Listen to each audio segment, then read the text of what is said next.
¿qué tal? En este video hablaremos de la segunda parte del paso 7 del ciclo de la ciencia.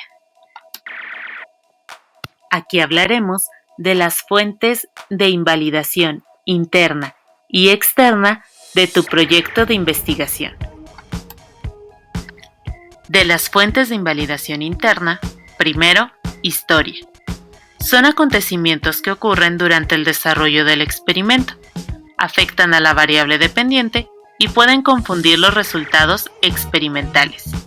Y tenemos, por ejemplo, el clima, puesto que el clima, dependiendo la actividad que se esté realizando, puede entorpecer o ayudar el proceso de investigación.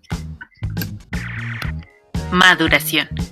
Son procesos internos de los participantes que operan como consecuencia del tiempo y que afectan los resultados del experimento. Por ejemplo, cansancio, hambre, aburrición, aumento en la edad y cuestiones similares. Inestabilidad. Poca o nula confiabilidad de las mediciones. Fluctuaciones en las personas seleccionadas o componentes del experimento, o inestabilidad autónoma de mediciones repetidas aparentemente equivalentes. Administración de pruebas. Se refiere al efecto que puede tener la aplicación de una prueba sobre las puntuaciones de pruebas subsecuentes. Si por ejemplo a alguien le fue bien en la primera, entonces va a tener ánimos para realizar las siguientes. En cambio, si no le fue muy bien, lo más probable es que se desanime y ya no le eche ganas en las siguientes pruebas. Instrumentación. Cambios en los instrumentos de medición o en los observadores participantes que pueden producir variaciones en los resultados que se obtengan. Regresión estadística. Se refiere a un efecto provocado por una tendencia que los sujetos seleccionados sobre la base de puntuaciones extremas muestran a regresar en pruebas posteriores a un promedio de la variable en la que fueron seleccionados. Pareciera que en lugar de avanzar en el proceso, se está retrocediendo. Selección. Puede presentarse al elegir los sujetos para los grupos del experimento de tal manera que los grupos no sean equiparables. Es decir, un grupo de 5 lo comparo con un grupo de 35. No tendría mucho sentido. Mortalidad experimental. Se refiere a diferencias en la pérdida de participantes entre los grupos que se comparan.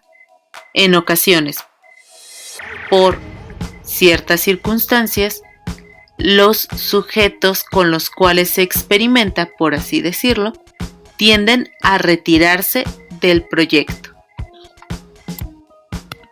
Interacción entre selección y maduración. Se trata de un efecto de maduración que no es igual en los grupos del experimento debido a algún factor de selección. Por ejemplo, se seleccionó mal y gracias a ello tenemos variables extrañas que no cooperan en el sujeto, que se aburra, que se sienta agotado, etc. Otro tipo de interacciones, por ejemplo, selección y mortalidad experimental. El escoger mal a mis sujetos a prueba hace que se retiren a mitad del proceso, por ejemplo. Fuentes de invalidación externa. Efecto reactivo o de interacción de las pruebas. Se presenta cuando la preprueba aumenta o disminuye la sensibilidad o la calidad de la reacción de los sujetos a la variable experimental. Efecto de interacción entre los errores de selección y el tratamiento experimental.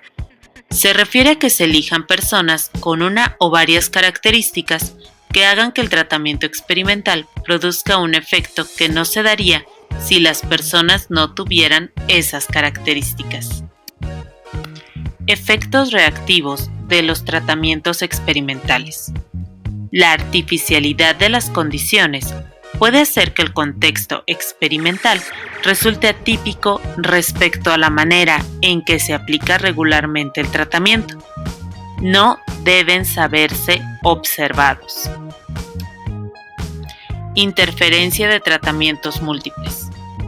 Si no se pueden borrar efectos, las conclusiones solamente podrán hacerse extensivas a las personas que experimentaron la misma secuencia de tratamientos, sean múltiples o repetición del mismo. Imposibilidad de replicar los tratamientos. Cuando los tratamientos son tan complejos que no pueden replicarse en situaciones no experimentales, es difícil generalizar estos. Al momento de hacer tu diseño, debes tomar en cuenta todos estos aspectos de invalidación. Esto para prevenirlos y que no te caigan de sorpresa. Lo mismo con alguna variable extraña. Hay que tratar de predecir todo lo que pueda suceder para evitar cualquier tipo de error y con ello llegar a la meta planeada y con esto tener éxito en tu trabajo. Espero que la información de este video haya sido útil y de tu agrado. Gracias.